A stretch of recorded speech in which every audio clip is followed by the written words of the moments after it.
Super scary sound emitting from a mountain in Guizhou, China for more than 10 days. Many people are looking for the reason, but nobody can find the source of this horrible sound.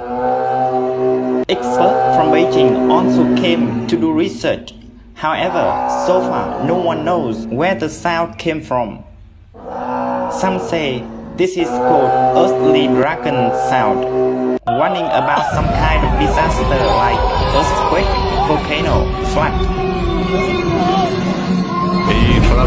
Some say the Bible also mentioned this sound.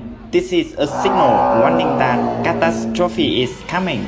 Many say this is the sound of the people who died under the Chinese Communist Party dictatorship. In the last 70 years, the CCP has killed many innocent people. This is the sound from the hell.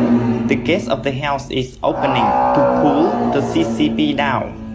All these opinions have one thing in common, warning about coming disaster. Coincidentally, on the 2nd of July, an earthquake of 4.5 Richter happened exactly at the place where the sound located.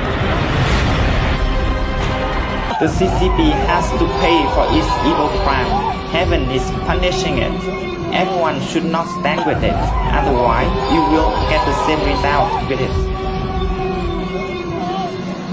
北一出来过呢，还是运动合适。